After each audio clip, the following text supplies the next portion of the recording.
Pelagina looks so cool, but like there's a part of me that is just, I mean, she's so cool, but also like we've got so many critical role people that I want to learn their stories. I guess this is gonna have to be the adventure where I switch out companions more often than I did the first game, because the first game I didn't switch out companions very much, but I feel like if I don't switch out companions here, I'm gonna regret it. You missed out on recruiting Pelagina, but she's so wonderful. I wonder if, oh, that's so cool looking. Oh, damn, this whole place is really cool. Hi, Ardite, how are you? You see my adorable fish, Captain? I leave you to guess which of them is real. I'm trying to, like, I wonder if there's any kind of, oh, yeah, quest people here. Cartographer.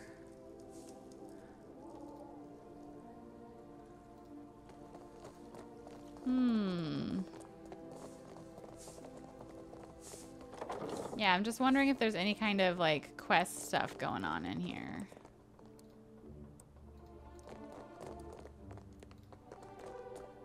Yeah, we just started, Aldrich. You met her once and then she left for somewhere, but you never found her again and didn't realize you wouldn't be able to get into Defiance Bay after the start of Act 3? No, it gets kind of burnt to a crisp. Wait, they're just gonna let me wander all around the palace? You songwriters need a guild if you hope to learn discipline. Not so. Who's Berath? You speak in the tongue of... He smells one touched by the great eel, does Berath. A sizable Omoa tilts his head up and looks down his nose at you, flaring his nostrils with hungry interest. You are a woman who sits across a fire with death. Akira? Wait, who's Tangaloa? Berath. Oh, okay. No. The twin eel gods. Rikulu is often depicted as the two constituent eels, Kahopa representing the overlord in life, and Tangaloa, who represents the underworld and death. Oh, okay. There we go. That makes sense. So this is, because I'm from the Deadfire archipelago, this is referring to the Pallid Knight as Tangaloa instead of the Anguithin Pallid Knight Berath stuff. He nods, clasping his hands with quiet delight. For glutting mighty Tangaloa and hurling foes into their next life, Berath can offer payment. Oh, he's another quest giver. Coins for feeding hungry gods. Akira? Akira. Rewarding those who appease the great eel. This is Berath's cause. May the beasts of the dreaming lands never know famine. What bounties do you have? Tangaloa rolls a hungry eye toward Dichila, a Valian captain who scouts for luminous Adra in sacred lands. Okay. Akira. Tangaloa knew it would be so. Dichila sails her We're a bounty hunter now, chat. The waters south of Nikitaka. The great eel hungers for her soul. A great eel hungers for her soul. Your pretty dances may upset the puddle. I'm sure you'll be fine, Aldrich. From what I remember, the last bit of last night's stream was just talking with the queen. We have to sail to Hasongo. We have a bounty. She's often found in the waters south of Nekitaka. Speak with Captain Eldis in Fort Deadlight. Investigate the situation at Pococahara. Biakara sails the scale of Tangaloa off the northeastern coast of Hasongo. What's this one? Speak with the Hazanui at the Brass Citadel. I think that's actually in the town, so I can do that. Pococahara. Shodi's not here right now. We're not mapping stuff right now. Bluejay Island. The Brass Citadel again. Okay, we've got 2 Brass Citadel things. And then we have the Bardato stuff. Okay, cool.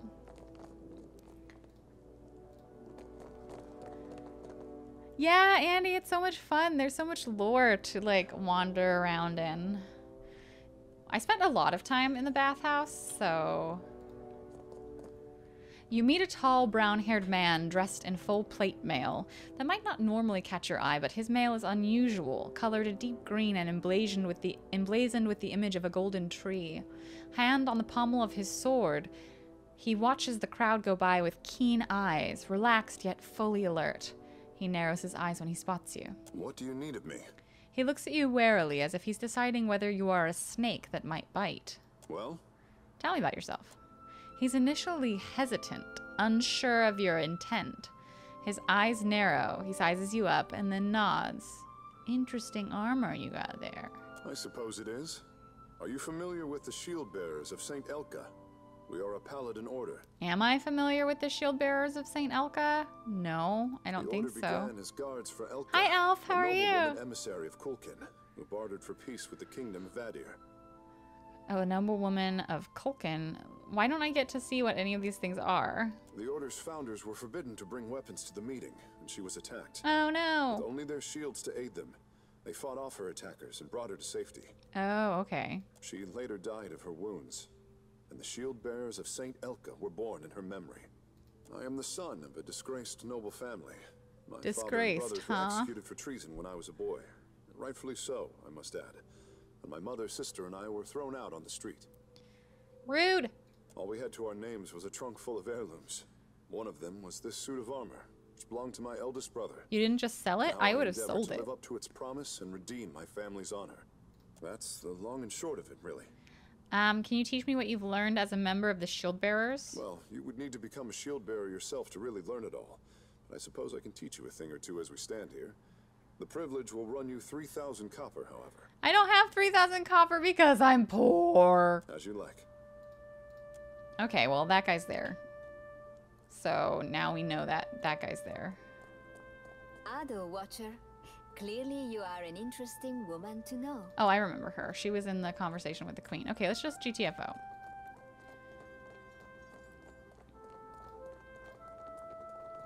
This is so fucking cool. Arcturus would be hype as fuck.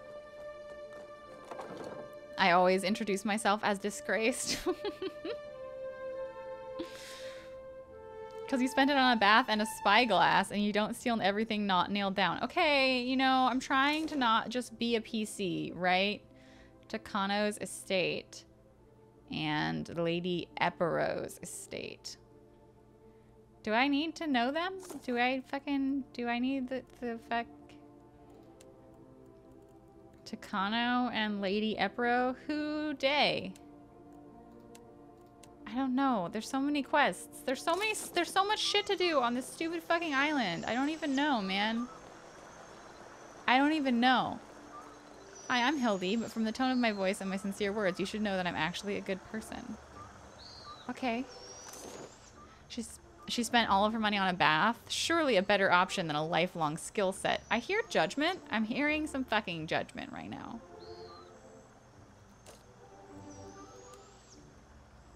Oh, Arthur Draco, have a lovely day. Of course. It is my absolute pleasure. We should do this entire stream today with a stupid accent. And by stupid, I mean exceptionally talented because I'm really great at everything. Candles and bombs. I don't want candles. The sacred stare. What is the sacred stare? Oh, context. You're a disgrace. Sorry. I'm just...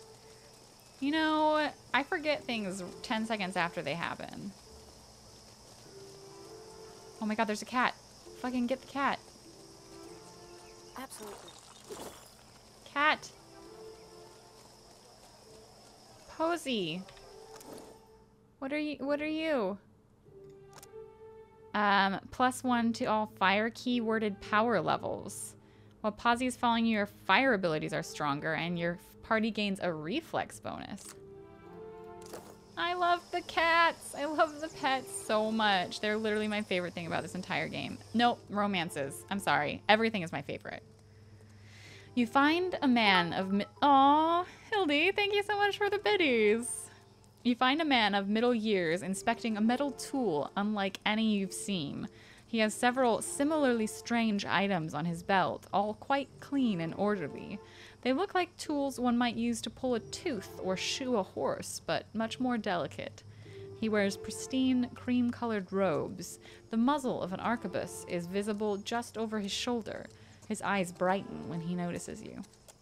The man's robes shimmer with a faint trace of arcane energy. Glyphs stitched into the hems and sleeves seem to be the source of the effect.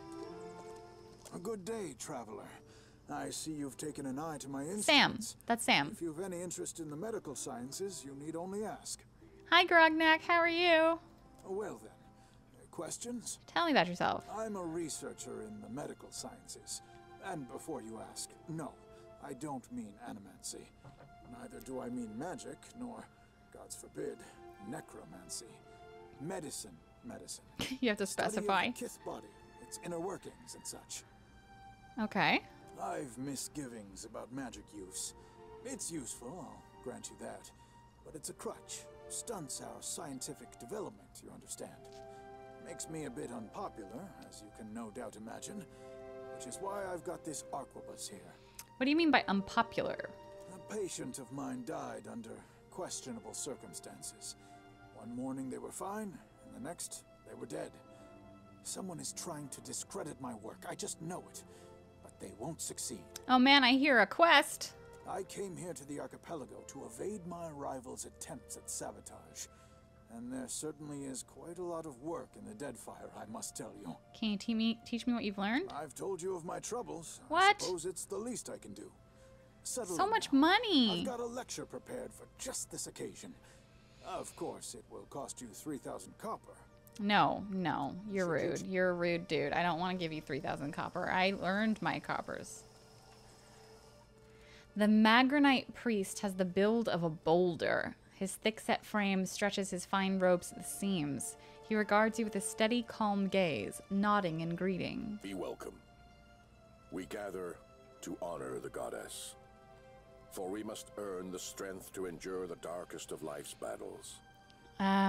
This is your temple? Akira, rain and wind is a better teacher than any priest. A fighter accustomed to comfort earns only bruises. Each obstacle is a challenge we must answer. These are whetstones that sharpen us into fine blades. I didn't expect to see so many foreigners at the temples. It is an opportunity to learn.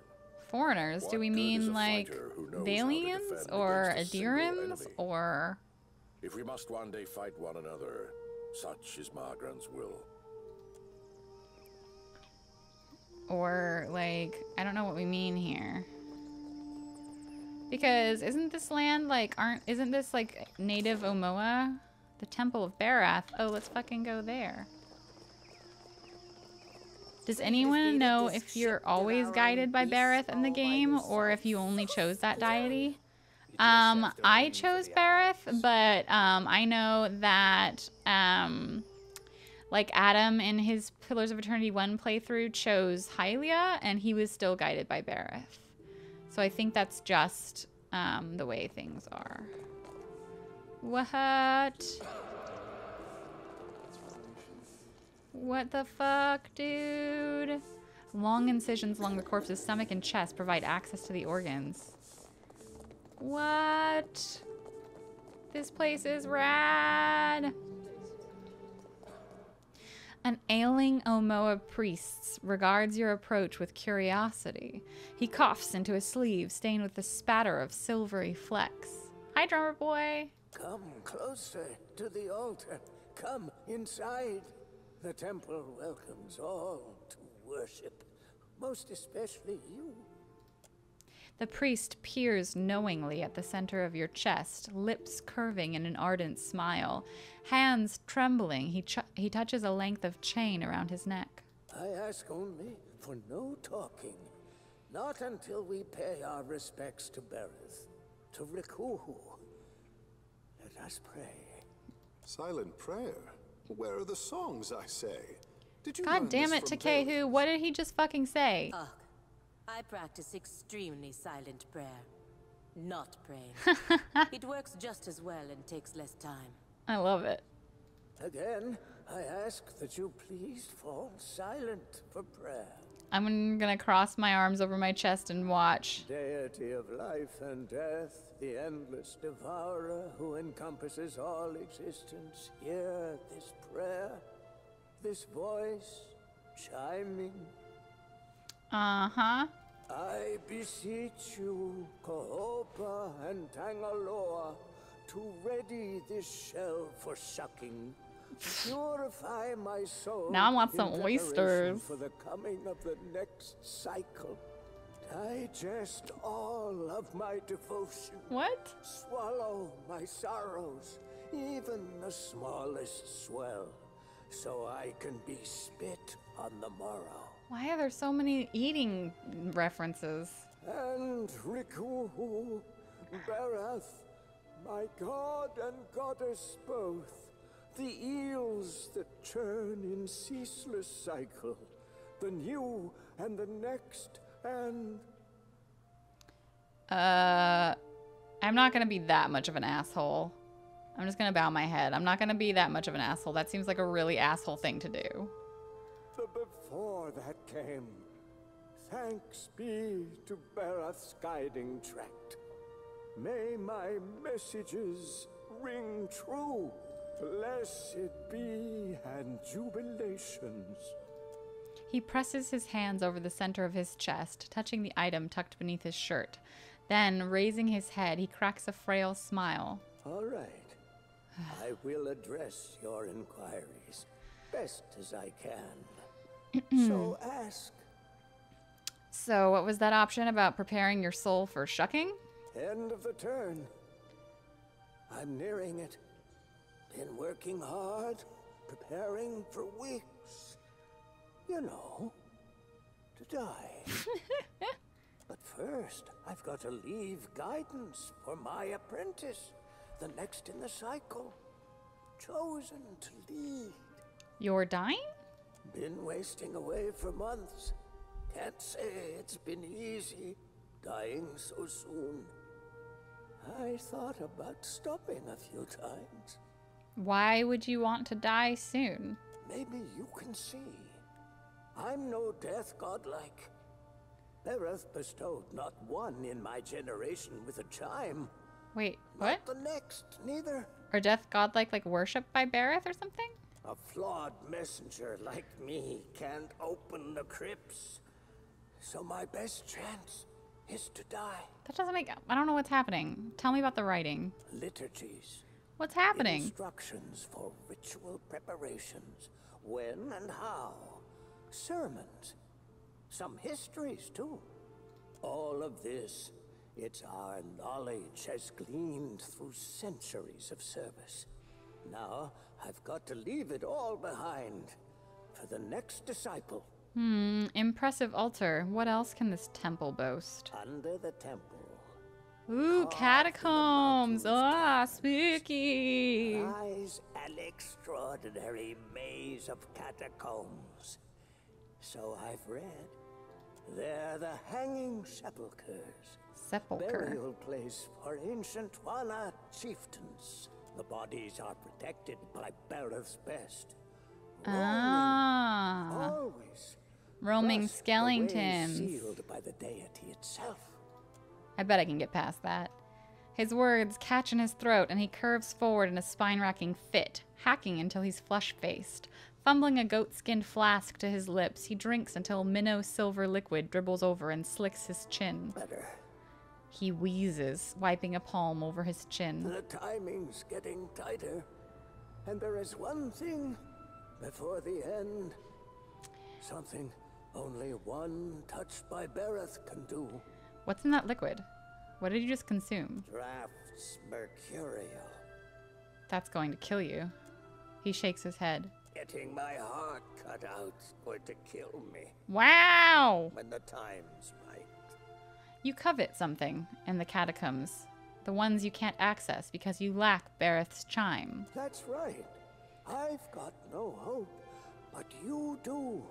Why? My eels, my infinity coil keeps rattling. Pendants resonating with your chime. You mean my FBI tracking device? The priest presses the palm of his hand to the front of his chest. He stares, scrutinizing your face. He shakes his head, disappointed.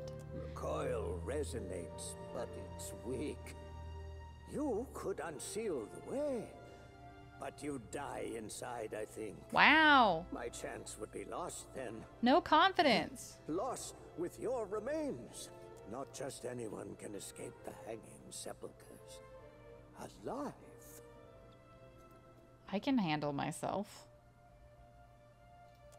He releases his grip on the pendant with a feeble nod. I'd best not let this chance pass.